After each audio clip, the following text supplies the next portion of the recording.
উঠেই দিয়ে বলছে, এই তোমার মাওলা, তোমার বন্ধু, তোমার জন্য খাবার পৌঁছে এসেছে, যাও পরিবারের সবাইকে নিয়ে আশুদা করে খাওয়ার মালিকের শুকরিয়া আদায় করো। আমি জানতে চাই ওই মালিক আছে না? আর জোরে বলেন আছে না? চাইবো কার কাছে? কানবো কার কাছে? নেতার কাছে কান্না করে লাভ নাই, নেত্রীর কাছে কান্নাকাটি করে কোনো লাভ নেই, এমপি মন্ত্রী মেম্বার চেয়ারম্যানের কাছে কোনো লাভ নাই। চাও আল্লাহর কাছে চাও। হারুন আর রশিদ বাদশার জমানায়, বাদশা হারুন আর রশিদের জমানায় এক ব্যক্তি গেছে মুসাফির বাদশা হারুন রশিদের দরবারে ভিক্ষা করার জন্য। হারুন রশিদ বাদশা ভিক্ষু করে বসে, ভিক্ষুক সবর করো, তোমার পর্যাপ্ত ভিক্ষা দেব, বসো, চলো নামাজ রক্ত হয়ে গেছে, আগে নামাজ পড়ি, তারপর খাবার দাবার খাবার, তারপর তোমাকে ভিক্ষা দেব। ঠিক মুসাফির হারুন রশিদ বাদশার সাথে মসজিদে গেলেন, নামাজ পড়লেন। হারুন আর রশিদ বাদশা নামাজের শেষে দুই হাত উঠাইয়া আল্লাহর দরবারে অনুনয় বিনয় কাকুতি মিনতি করে কান্দে, আল্লাহ এই দেশবাসীকে হেফাজত করো, এই জাতিকে হেফাজত করো, এই জাতিকে হেদায়াত দাও, অভাবের অভাব দূর করিয়া দাও, ঋণগ্রস্ত ব্যক্তির ঋণ মুক্ত করিয়া দাও, রোগীকে সুস্থ করিয়া দাও, অসভ্য মানুষগুলোর সভ্য বানাইয়া দাও, বেদিনগুলো দিনদার বানাইয়া দাও। বিনায়া বিনায়া কান্নাকাটি করতে আসে আমিরুল মুমিনিন হারুন আর রশিদ বাদশা। মুসাফির চাইছে দেখতে আসে, মোনাজার শেষ হয়ে গেছে, মুসাফির আস্তে করে চলছে, ওখানে আর দাঁড়ায় না। হারুন রশিদ বাদশা ডাকতেছে, ও ভাই কথা শোনো। কাই কি কথা শুনবো? কাই তুমি নাকি ভিক্ষা নেবা, তুমি তো সাহায্য চাইছ। কাই না, যেই লোক অন্যের মহতাজ আমি তার কাছে সাহায্য চাই না, তুমি যেই খোদার কাছে চাইয়া চাইয়া বাদশা হইছো, ধনী হইছ, আমিও তো ওই খোদার গোলাম, আজ থেকে ইরাদা করছি তুমি যার কাছে চাও আমিও তার কাছে চাইব। জোরে বলে কার কাছে চাইব? এখানে দুনিয়াতে যা করবো তাও কবরের জন্য, কথা ঠিক কিনা? নামাজ পড়ি কবরের জন্য, আখিরাতের জন্য। রোজা রাখি, কথা বলেন, আখিরাতের জন্য। রোজা রাখি কেন? আখিরাতে শান্তির জন্য। নামাজ পড়ি আখিরাতে শান্তির জন্য, জিকির করি আখিরাতে শান্তির জন্য, পর্দা করি আখিরাতে শান্তির জন্য, দান সৎকা করি আখিরাতে শান্তির জন্য, হজ করি আখিরাতে শান্তির জন্য, যাকাত দেই আখিরাতে শান্তির জন্য, মুখের মধ্যে দাড়ি রাখছি আখিরাতে শান্তির জন্য, মাথার মধ্যে টুপি রাখছি আখিরাতে শান্তির জন্য, গায়ে সুন্নতি জামা গায়ে দিচ্ছি আখিরাতে শান্তির জন্য, সত্য কথা বলি আখিরাতে শান্তির জন্য, না খাইয়া কষ্ট করি, এরপর হারামের কাছে যাই না, হারাম খাই না কিসের জন্য? কথা আমার কথা বুঝে যায়? হ্যাঁ না বলবেন, কিসের জন্য? আখিরাতের জন্য। আমরা দুনিয়াতে যা কিছু করব সেটা যে আখিরাতের জন্য হয়, সেই দুনিয়ার কাজের মধ্যে আল্লাহ আখিরাতের নেকি দান করবে। ফাইযা কুদিয়াতিস সালাতু ফান্তাশিরু ফিল আরদ ওয়াবতাগু মিন ফাদলিল্লাহ। নামাজের সময় শেষ হয়ে গেছে, নামাজের জামাত শেষ হয়ে গেছে, আল্লাহ পাক বলছেন এখন তোমাকে আর মসজিদের কোনায় বসে থাকতে হবে না, মিলওয়ালা মিলে চলে যাও, কারখানাওয়ালা কারখানায় চলে যাও, কৃষক জমিনে চলে যাও, অফিসার অফিসে চলে যাও, যার যেখানে ডিউটি আছে, শিক্ষক প্রতিষ্ঠানে চলে যাও, যার যেখানে ডিউটি আছে সরাইয়া ছিটাইয়া হালাল পন্থায় সেটা যদি উপার্জন করো, এই এশার থেকে ফজর পর্যন্ত, ফজর থেকে জহুর পর্যন্ত, জহুর থেকে আসর পর্যন্ত, আসর থেকে মাগরিব পর্যন্ত, মাগরিব থেকে এশা পর্যন্ত, অফিস আদালতে, কারখানায়, খাতে, খামারে, গোয়াল ঘরে, দোকানপাটে, ব্যবসা বাণিজ্যে, চাকরি বাকরি, সর্বত্র যদি সেটা আখিরাতের উদ্দেশ্য হয়, নেকের উদ্দেশ্য হালাল পন্থায় হয়, আল্লাহ পাক বলছেন এক ওয়াক্তের থেকে আর এক ওয়াক্তের প্রতীক্ষায় থাকলে ওই সময়ের মধ্যে আল্লাহ পূর্ণাঙ্গ নামাজের সওয়াব দিয়ে দেবে। জোরে বলেন সুবহানাল্লাহ, জোরে বলেন। তাইলে দুনিয়ার মধ্যে দুনিয়ার কাজে আখিরাতের লাভ আছে না নাই? যদি সেটা আখিরাতের জন্য হয়, সব আখিরাতের জন্য করবেন, নেতা নির্বাচিত করবেন, এটা বোধহয় আখিরাতের জন্য লাগবে না, এইটা লাগে না। স্বাভাবিক করবেন ঠিক মতো, কিন্তু নির্বাচন আসলে ভোট দেবেন গিয়া উল্টা পাল্টা ফাঁসে খুঁজা বেনবাজি সুৎখোর ঘুষখোর তারাই পেশাব করে, মানুষের ঠকায়, লুটপাট করে, সন্ত্রাসী করে, খুন করে, গুম করে, মানুষের অধিকার নষ্ট করে। এই লোকগুলোর সমর্থন করলেন আর একশো হজ করলেন, জাকাত দিলেন, নামাজ পড়লেন, আপনি নেকের কাজ কোনো বাকি রাখেন নাই, কিন্তু দেশের আইন প্রণয়নের জন্য নেতা নির্বাচিত করছেন বেঈমানের ফাঁসে খুঁজারকে। আপনি মনে রাখবেন, আপনার হজ জাকাত নেক আমল আপনার তলায় নেচবে না। কলসিতে এরকম ছিদ্র থাকলে কেমন তোমার কলসি আপনি পানি ভরবেন, পানি যেমন জমবে না, হাজার বছরের কোন নেক আমল যদি কুফরকে সমর্থন করে আপনার আমল নামে একটা নেক জমা হবে না। বুঝাইতে পারছি?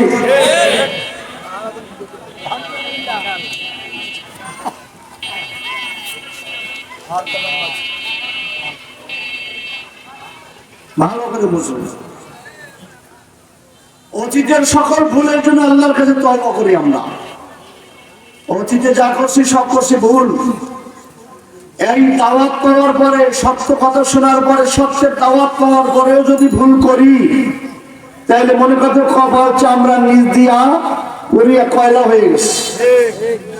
এত দাওয়াত, এত তাবলীগ, এত কিছু, এত ওয়াজ, এত নসিহত, এত আলেম ওলামা দাঁড়ে দাঁড়িয়ে গিয়ে বুঝায়, এত মাদ্রাসা, এত কিছু থাকার পরেও যদি আমরা বিপদগামী হই, পথভ্রষ্ট হই, আমরা যদি আলেম ওলামা থাকতে, নেককার লোক থাকতে, দিনদার লোক থাকতে, ইনসাফকার লোক থাকতে, সত্যবাদী লোক থাকতেও যদি আমরা ফাসিকের পিছনে এই গম আর চাউল আর টিয়ার আর কাবিকার দুনিয়ার সামান্য সুযোগ সুবিধার জন্য যেই কম্বল দিয়া মানুষের পাও মোছে না, এই কম্বল দেয় ঋণী পেইয়া পাওয়ার জন্য, এই টাকা দিয়া পয়সা দিয়ে একটু সামান্য দুনিয়াবি পার্থিব সুযোগ সুবিধার জন্য ফাসিকের পিছনে ঘুরতে থাকি, সামান্য সুযোগ পর্যন্ত সবাই সেই সুযোগ পায় না।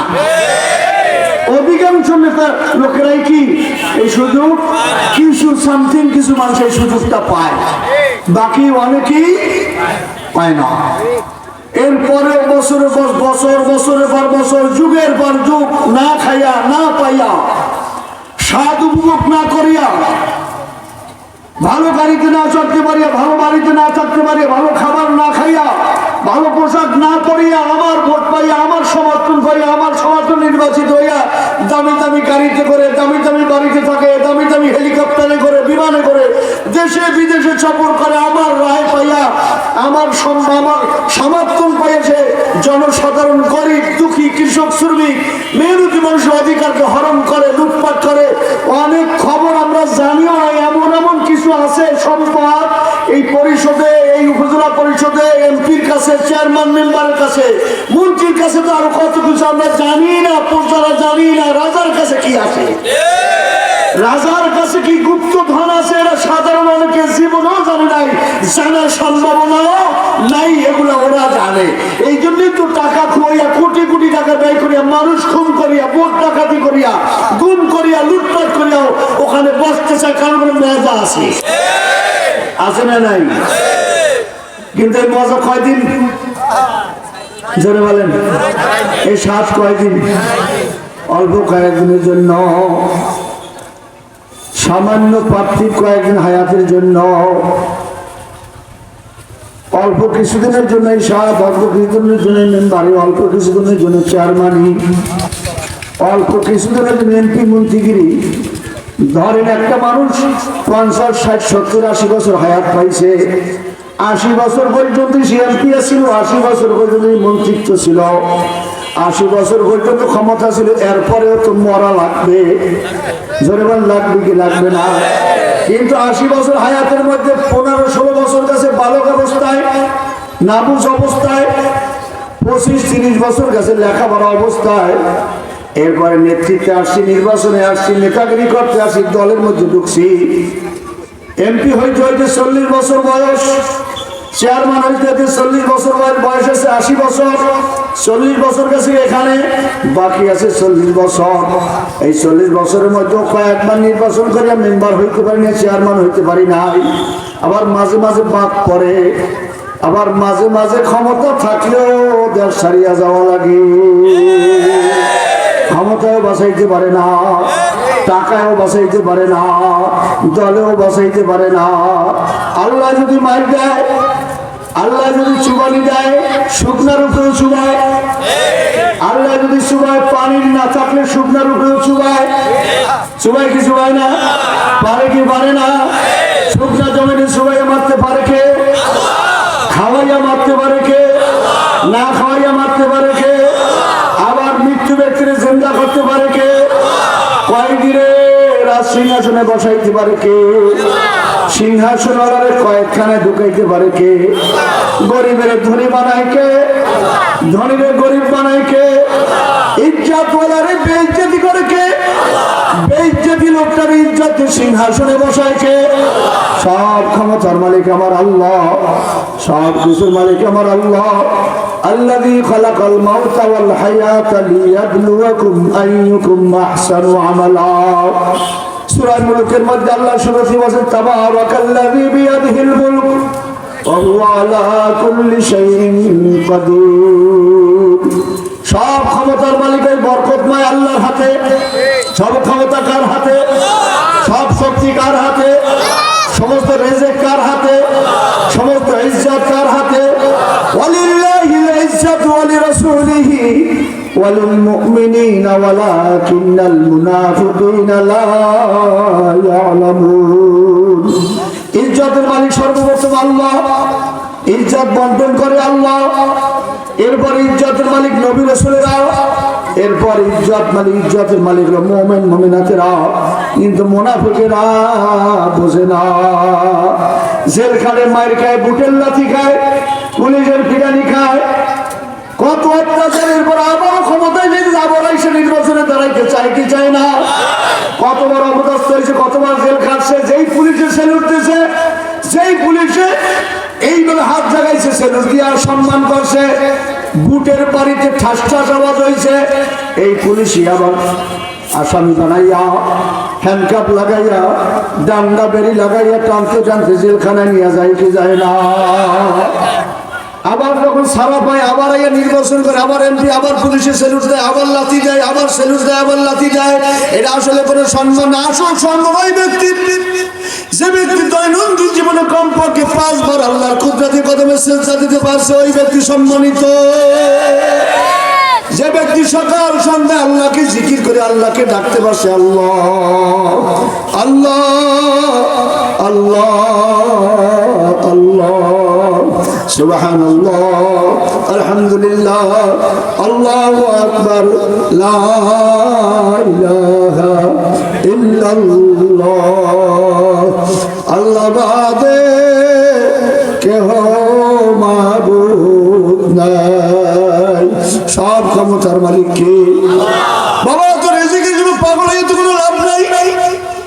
ওমর ইবনুল খাত্তাব রাদিয়াল্লাহু তাআলা আনহুর জমানায় একজন বাঁশিওয়ালা, বেহলাওয়ালা, 80 বছর বয়স, 80 বছর পর্যন্ত রাস্তার মোড়ে মোড়ে দাঁড়াইয়া, বাজারের দিন, হাটের দিনে বাঁশিতে যখন টান মারছে, হাজারো লোকের সমাগম হয়ে গেছে, লোকের ভিড় পড়িয়ে গেছে। কি বাজাইছে? বাঁশি বাজাইছে। আমাদের কালাইয়া বাজারে এই সোমবার দিন বয়না মাইক টেক লইয়া এই দোতরায় যখন বাড়ি মারে, দোতরায় বাড়ি মারে, বড় বড় ড্যাকসেট বাজায়, দেখবেন পুকুরের ফুক পরে কয় একটা হয়, দেখি পুকুরের ফুক পাশে একটা বয়। কি ঔষধ? রোগ সব ভালো হয়ে যাবে, রোগ সব কি ভালো হয়ে যাইবে, সব ভালো করিয়া বলা। এই ভুয়া চিকিৎসকের পিছনে মানুষ ভিড় পরে কি পরে না? জোরে বলেন, পরে কি পরে না? আগে দেখতাম কালাইয়া বাজারের পূর্বের পুরানো সকল হাট খেলা, ওখানে সাপ খেলা দেখাইতো, বিভিন্ন জায়গায় ঔষধ দস্ত লতা পাতা দিয়ে দেখছেন কি দেখেন নাই, ভিড় জমাইয়া ফেলাইছে। আমিরুল মুমিনিন খলিফাতুল মুসলিমিন ওমর ইবনুল খাত্তাব রাদিয়াল্লাহু তাআলা আনহুর জমানায় একজন বাঁশিওয়ালা, বেহেলাওয়ালা 70 থেকে 80 বছর পর্যন্ত কণ্ঠ সরলা তার মধুর কণ্ঠ দান করছে। এই কণ্ঠ দিয়া বাঁশি বাজাইয়া বাজাইয়া মানুষের থেকে টাকা পয়সা উপার্জন করতেন। এবার বয়স বেশি হয়ে গেছে, বয়সের কারণে জীবন যৌবনে ভাটা লাগিয়ে গেছে, মুখে দাঁত নাই, বাঁশিতে টান দিতে পারে না, কণ্ঠস্বর নষ্ট হয়ে গেছে, বয়স হইলে যা হয় আর কি, সব হয়ে গেছে, শরীরের চামড়া ঢিলা ঢালা হয়ে গেছে। 3 দিন পর্যন্ত ঘরে কোনো খাবার নাই, ঘরের মধ্যে কোনো খাবার নাই, ছেলে মেয়ে উপাস, স্ত্রী উপাস, নিজেও ক্ষুধার্ত, উপায় নাই, না খাইয়া মৃত্যু হবে। হঠাৎ তিনি চিন্তা করলেন, যাই দেখি শেষ বয়সে বাঁশিটা নিয়ে একটু বাজারে যাই, দেখি একটু কানে টান টান দিয়া কিছু লোক জমান যায় কিনা, কিছু লোক জমান যায় কিনা। যেই পরে গিয়ে এই বাঁশিতে টান দেয়, সেখান থেকে মানুষের ধিক্কার দেয়, ও বাঁশিওয়ালা, বহু জীবনে ধোকা দিয়েছো, বহু গান গাইছো, বহু টাকা উপার্জন করছো, বহু কামাই করছো, বহু মানুষের পাগল বানাইছো, এখন তোমার মুখের মধ্যে দাঁত নাই, বাঁশির সুর এত ভালো হয় না, কণ্ঠস্বর নষ্ট হয়ে গেছে, আর তোমার ধোকায় পড়া যাবে না, বাঁশির সুরের মধ্যে আর মজা নাই। আবার গেছে ধানাট খেলার মোড়ে, ওখানে যে অভির জমাইতে পারে না। আবার গেছে পুরান খাসি ছাগল আটকালার মোড়ে, মুরগি আটকালা, ওখানেও জমায় না। আবার এই যে পেদা রোডের মোড়ে, ওখানেও জমে না। আবার গেছে সুবারি হাটকালা, ওখানেও জমে না, কোন জায়গায় জমাইতে পারে না। যেখানে যায় সেখান থেকে মানুষ তাড়াইয়া দেয়। নিরুপায় হইয়া চিন্তা করলেন, কি করব, আমার তো ঘরে খাবার নাই, ছেলে মেয়ে উপাস, নিজেও ক্ষুধার্ত, বাঁশিতেও টান দিতে পারি না ক্ষুধার জ্বালায়, কি করা যায়? যা, এই বেহেলার বাজাবো না। আমি একদিন হযরত ওমরের কাছে শুনছিলাম, মুসলমানদের নেতা আমিরুল মুমিনিন খলিফাতুল মুসলিমিন ওমর ইবনুল খাত্তাব রাদিয়াল্লাহু তাআলা আনহু, ওনার জবানে শুনছিলাম ওনার খোদাই নাকি বড় দয়ালু। আল্লাহু খায়রুর রাযিকিন, আল্লাহ উত্তম রিজিক দাতা কে? আল্লাহ উত্তম রিজিক কে? জোরে বলেন, মুখ খুলে বলেন, রিজিক দাতা কে? আরো জোরে বলেন, কে? আমিরুল মুমিনিন, মুসলমানদের আমির, মুসলমানদের নেতা ওমর বলছে আল্লাহ নাকি বড় দয়ালু, আল্লাহ নাকি মানুষের না খাওয়াইয়া মারে না। আজকে যখন মানুষের মহতাজ ছিলাম, দেখলাম আমার কণ্ঠস্বর নাই, মুখের মধ্যে দাঁত নাই, শরীর কাঁপে, হাত কাঁপে, বেলাও বাজাইতে পারি না, দত্তরা বাজাইতে পারি না, মানুষ আমার এখন মূল্যায়ন করে না। যা, জীবনে আর কিছু করি আর না করি, আর কোনদিন বেহেলা বাজাবো না। এইবার দেখি মুসলমানের খোদায় বান্দারে কত ভালোবাসি। বেহেলার আশা দিয়ে ভাঙ্গে ফেলাইয়া জঙ্গলের মধ্যে ফেলাই দিবি, জীবনে আর বেহেলা বাজাবো না। পাশে জান্নাতুল বাকি, জান্নাতুল বাকির গুলিস্তানে যাইয়া একটা ভাঙ্গা কবরস্থানের মধ্যে, কবরের মধ্যে ঢুইকা এমন কান্না শুরু করছে, বেহেলাওয়ালা বাঁশিওয়ালা, বেহেলাওয়ালার কান্নায় আল্লাহর রহমতের দরিয়ায় জোশ মারিয়া গেছে। বেহেলাওয়ালা কান্দে, আয় বাড়ি তাআলা, সব দরজা থেকে নিরাশ হইলাম, কেউ জিগায় না, বয়স হয়ে গেছে, কণ্ঠস্বর নাই, মুখের মধ্যে দাঁত নাই, শরীরে শক্তি নাই, ক্ষুধার্ত, 3 দিন পর্যন্ত ঘরে কোনো খাবার নাই, বাঁশিতে টান দিতে পারি না, যেখানে যায় সেখান থেকে মানুষের ধিক্কার দিয়ে তাড়াইয়া দেয়। আয় আল্লাহ, তুমি মুসলমানের খোদা, তুমি নাকি বড় দয়ালু, তুমি ওমরের খোদা। এরাদা করছি জীবনে কোনোদিন বাঁশি বাজাবো না। আল্লাহ, তুমি যদি খাওয়াও খাবো, না খাওয়াইলে না খাই, মারবেন তোমার উপর ঈমান। আল্লাহ, ঈমান আছে কার উপরে? কোন জায়গায় বসে? ভাঙ্গা কবরের মধ্যে, কেউ জানেও না, কেউ দেখেও না, এই মাত্র বাঁশিওয়ালার কান্নায় মালিকের রহমতের দরিয়া তুফান শুরু হয়ে গেছে। ভালোবাসে সবচেয়ে কে? ইউহিব্বুনাহু কাহুব্বিল্লাহ ওয়াল্লাযীনা আমানু আশাদ্দু হুব্বান লিল্লাহ। আল্লাহ সবচেয়ে বান্দাকে বেশি ভালোবাসে আমার আল্লাহ। কে বাসে?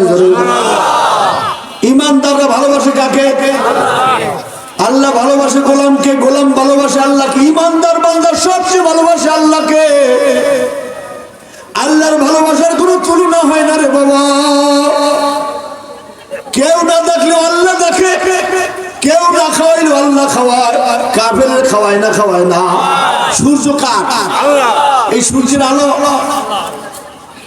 কাফেরের বাড়িতে পড়ে কি পড়ে না? বেঈমানের বাড়িতে পড়ে কি পড়ে না? সুদখোরের বাড়িতে পড়ে কি পড়ে না? বেনমাজির বাড়িতে পড়ে কি পড়ে না? বেঈমানের গাভীতে দুধ দেয় কি দেয় না? আল্লাহর যে অস্বীকার করে তার বাড়ি গরুতে দুধ হয় কি হয় না? তার কাছে ফল দেয় কি দেয় না? আসলে ফল দেয় কিনা? গাছে দেয় না আল্লাহ দেয়? দুধ গাভীতে দেয় না আল্লাহ দেয়? খাওয়ায় কে? আল্লাহকে। বান্দা আমি তোর অনেক ভালোবাসি, মউতের আগ পর্যন্ত তোর জন্য তওবার দরজা খোলা। আয় বান্দা ফিরে আমার দরবারে আয়, আয় বান্দা ফিরে আমার কাছে আয়। কোথায় যাও? সব জায়গা অন্ধকার, কেউ সাহায্য করতে পারবে না। সবাই আমার মুহতাজ, সবাই আমার কাছে চায়। আল্লাহর কাছে সবাই চায় কি চায় না? ধনীও চায়, গরিবও চায়। ফেরাউন 750 বছর হায়াত পাইয়া রাজত্ব করছে। সারাদিন তিনি খোদাই দাবি করিয়া বেড়াইতেন। রাতের অন্ধকারে পাহাড়ের চূড়ায় যাইয়া আল্লাহর দরবারে 2 হাত তুলে কাঁদতেন আর বলতেন, আল্লাহ আমি তো আসলেই খোদা না, আসল খোদা তো তুমি। দুনিয়ার মানুষে জানে না। আল্লাহ আমি চাই দুনিয়াতে সম্মান, তুমি আমার আখিরাত দরকার নাই, জান্নাত দরকার নাই, জাহান্নাম দাও, তুমি আমার দুনিয়াতে সম্মানিত করো। আল্লাহ দোয়া কবুল করুন। দুনিয়াতে সম্মানিত ছিল কিনা ফেরাউন? কিন্তু মরার সময় সুবাইয়া সুবাইয়া মারছে কি মানে নাই? এটা আর একটা ঘটনা, এটা কর সময় নেই ভাই আমার, বাবাজিরা আমার, দয়ার সবচেয়ে আমার মাওলা। আল্লাহর কত মানুষে গালি দেয় কি দেয় না? এরপর আল্লাহ খাওয়ায় কি খাওয়ায় না? কিন্তু মানুষ মানুষের গালি সহ্য করতে পারে না। মানুষ মানুষের সঙ্গে অন্যায় করলে সহ্য করতে পারে না? পারে? 16 বছর একটু কষ্ট করছি, এখন আমরা দাবি করছি যে না, যারা মানুষের কষ্ট দেয় এরা সামাজিক কোনো কর্মকাণ্ডে থাকতে পারবে না। বলছি না, বলি নাই? এই দাবি আমাদের আছে না নাই? যারা মানুষের হক নষ্ট করছে, মানুষের সাথে প্রতারণা করছে, যারা মানুষের খুন করছে, গুম করছে, লুটপাট করছে, এরা মানুষের প্রতিনিধি হতে পারে না। এদেরকে আমরা দেখতে চাই না। আমরা কি দেখতে চাই? আমরা দেখতে চাই ওই সমস্ত লোকগুলা যারা মসজিদে আগের কাতারে, নেতৃত্ব আগের কাতারে, সালিসে আগের কাতারে, ন্যায় বিচারেও আগের কাতারে, যারা আল্লাহকেও ভয় করে, দুনিয়াতে ইনসাফ রক্ষা করে, এমন দায়িত্বশীল আমরা দেখতে চাই। এমন মেম্বার আমরা দেখতে চাই, এমন চেয়ারম্যান আমরা দেখতে চাই, এমন এমপি আমরা দেখতে চাই যে নামাজের সময় তাহাজ্জুদের মুসাল্লায়, গভীর রাতে সবাই ঘুমায়, এমপি সাহেব তাহাজ্জুদের মুসাল্লায় জাতির জন্য কান্দে, দেশের জন্য কান্দে। আল্লাহ এই উপজেলাবাসীকে তুমি শান্তি দাও, এই কথা যাই এমপি বলে, ওই রকম একজন নেতা আমরা চাই। আর বেঞ্জেলা তুলে যে চুরি করার পরিকল্পনা করে এমন নেতাকে আমরা ঝাড়ু দিয়েও বুঝাইতে চাই না।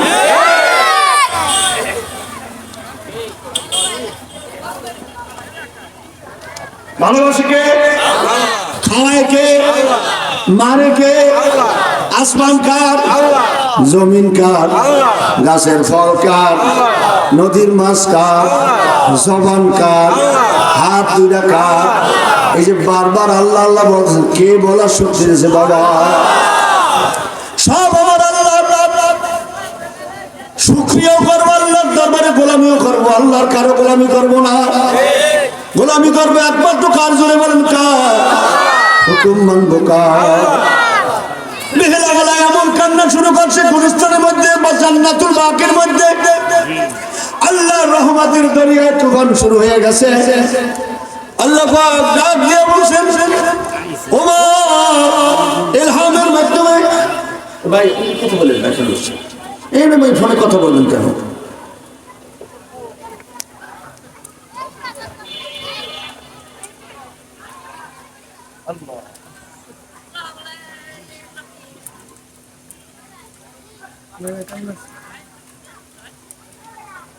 আল্লাহ ডাক দেব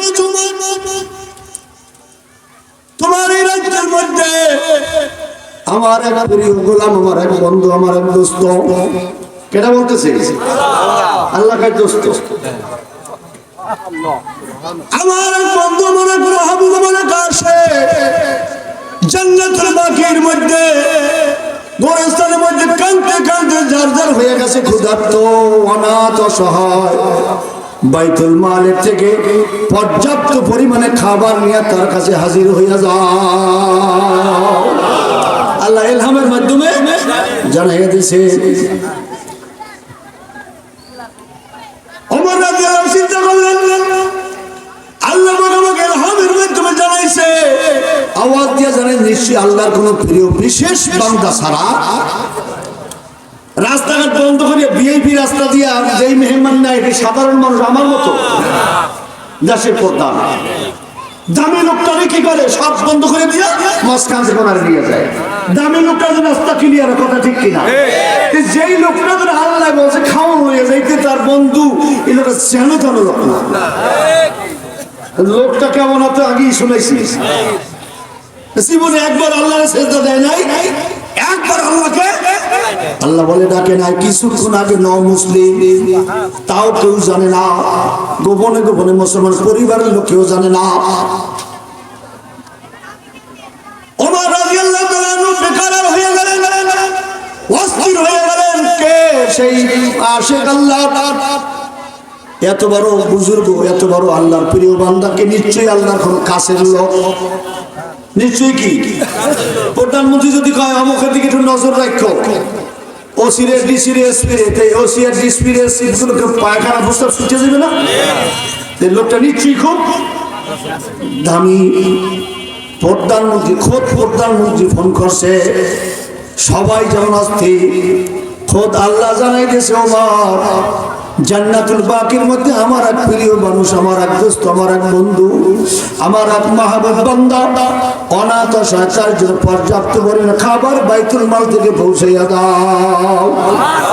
ওমর রাদিয়াল্লাহু তাআলা আনহু দ্রুত বাইতুল মালের তালা খুলে পর্যাপ্ত পরিমাণে খাবার বস্তার মধ্যে ভরছে।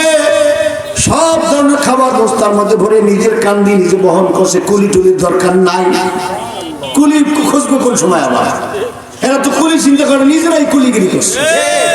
আগে যেমন রাজা বাদশারা নামাজের মুসাল্লায় আগে, তাহাজ্জুদের কাতারেও আগে, নেতৃত্বের কাতারেও আগে, সালিসির কাতারেও আগে, মানুষের খেদমতের কাতারেও তারা আগে কুলিগিরি করছে।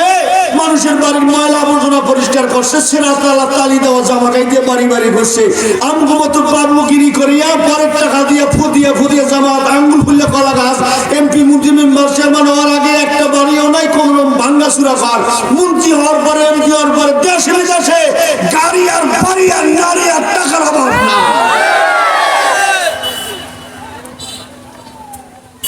আমার কথা আল্লাহ হল, চোরের কথা আল্লাহ হল।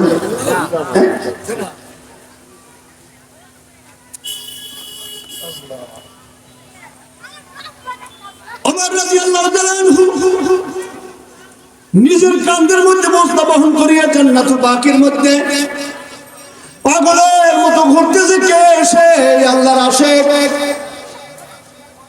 লোকটা কোথায়? কে সেই আল্লাহর আশিক? কাউকে দেখে না। লোকটা হঠাৎ ওমরের পায়ের আওয়াজ পাইছে। কি পাইছে? চিন্তা করছে ওমর, যদি আমাকে দেখে কবরস্থানে আমি কাঁদতে আছি। ওমর তো তেজস্বী পুরুষ, জিদি পুরুষ। ওমর তো বেঈমানের সাথে, বাতিলের সাথে আতাত করে না, কোন অন্যায়কে বরদাস্ত করে না। ওমরের শাসন বড় কঠিন শাসন। ওমরের এমন শাসন করছে, ওনার শাসন আমলে উনি যেই রাস্তা দিয়ে হাঁটছে চলছে, আজকে চলছে, এক সপ্তাহের মধ্যে এই রাস্তায় ইবলিস শয়তানও ঢোকে নাই। সুবহানাল্লাহ কোন? উনি যত আল্লাহর ভয় করছে, গোটা দুনিয়া ইবলিস থেকে শুরু করে সব মাখলুকাত ওনাকে ভয় করছে। উনি ঘুমায় রয়েছে, বাগে গিয়া পাহারাদারি করছে। উনি ঘুমায় রয়েছে, সাপে গিয়া বাতাস করছে। এটা কি মনে করে? আল্লাহকে যে ভয় করে, গোটা দুনিয়ার মাখলুকাত তার গোলাম হয়ে যায়। ওমরের বড় আওয়াজ পেয়ে চিন্তা করলো, ওমর যদি দেখে আমার এই কবরের মধ্যে, আমি একটু আগে গান গাইছি রাস্তার মোড়ে মোড়ে, ওমর তো দেখছে জানছে আমার তো দুই ভাগ করিয়ে ফেলাইবে, এক কোপে কাটিয়ে ফেলাইবে। ওমর ভয়তে এখন একবারে চুপ হয়ে গেছে, আওয়াজ নাই, নিঃশব্দ, শব্দ নাই। কিন্তু ওমর রাদিয়াল্লাহু খুঁজতে খুঁজতে খুঁজতে খুঁজতে একটা কবরের মধ্যে একটু মানুষের মতো লাগে, উকি মারিয়া দেখে একটা লোক, আর একটু কাছে গিয়ে দেখে কেউ না, এত সেই বাসিওয়ালা আমাদের গ্রামের সেই বাসিওয়ালা চোখে দিয়ে চোখ পড়ে গেছে। বাসিওয়ালা কবরের থেকে লাফ দিয়ে ওঠে আমিরুল মুমিনিনের পাও দিয়ে জড়াই দিয়েছে, আমিরুল মুমিনিন খলিফাতুল মুসলিম, আমাকে মারবেন না, আমি একটু আগে তওবা করছি, বেহলা ভেঙে ফেলাইছি, জীবনে আর কোনোদিন বাঁশি বাজাবো না, জীবনে আর কোনোদিন গান গাইব না, তোমার খোদার উপরে আমি ঈমান আনছিলাম, ইলাহা ইল্লাল্লাহু মুহাম্মাদুর রাসূলুল্লাহ। ওমর রাদিয়াল্লাহু তাআলা পা থেকে হাত সরাইয়া এইভাবে খপ করে আঞ্জাইয়ে দশে পাশা করিয়া দশে, ভাই এত বড় মর্তবা তুমি কেমনে অর্জন করলা? একটু আগে ছিল ডাকাত, একটু আগে ছিল খুনি, একটু আগে ছিল গানের ডান্সার, মুহূর্তের মধ্যে আল্লাহর কাছে তওবা করার কারণে এত পছন্দ করিয়ে ফেলাইছে। ওমর তো চিন্তা করে, লোকটা আমার চেয়েও জানি, এই রিজিকের মালিক কে? জোরে বলেন কে? পর্যাপ্ত পরিমাণে খাবার তার হাতে উঠে দিয়ে বলছে, এই তোমার মাওলা, তোমার বন্ধু তোমার জন্য খাবার পৌঁছে এসেছে, যাও পরিবারের সবাইকে নিয়ে আশুদা করে খাওয়ার মালিকের শুকরিয়া আদায় করো।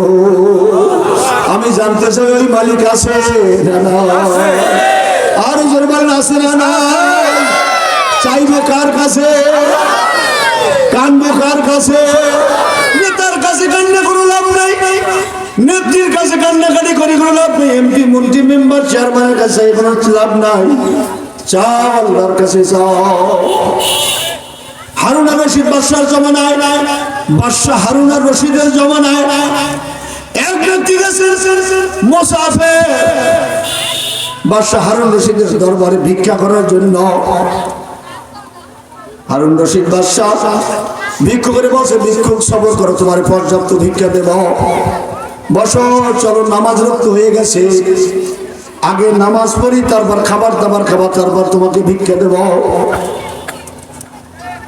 ঠিক মুসাফির হারুন রশিদ বাদশার সাথে মসজিদে গেলেন, নামাজ পড়লেন।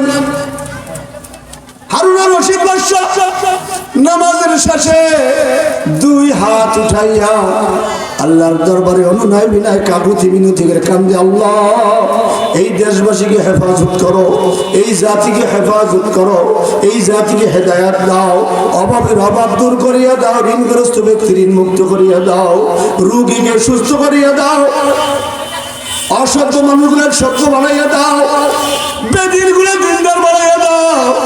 বিনায়া বিনায়া কান্নাকাটি করতে আসে আমিরুল মুমিনিন হারুন আর রশিদ বাদশা। মুসাফির চাইছে দেখতে আসে, মোনাজার শেষ হয়ে গেছে, মুসাফির আস্তে করে চলছে, ওখানে আর দাঁড়ায় না। হারুন রশিদ বাদশা ডাকতেছে, ও ভাই কথা শোনো। কাই কি কথা শুনবো? কাই তুমি নাকি ভিক্ষা নেবা, তুমি তো সাহায্য চাইছ। কাই না, যেই লোক অন্যের মহতাজ আমি তার কাছে সাহায্য চাই না, তুমি যেই খোদার কাছে চাইয়া চাইয়া বাদশা হইছো, ধনী হইছ, আমিও তো ওই খোদার গোলাম, আজ থেকে ইরাদা করছি তুমি যার কাছে চাও আমিও তার কাছে চাইব। জোরে বলে, কার কাছে চাইব? আল্লাহর কাছে চাইব। আল্লাহ পাক আমাদের সকলকে দ্বীনের উপরে কায়েম এবং দায়েম থাকা তৌফিক দান করেন।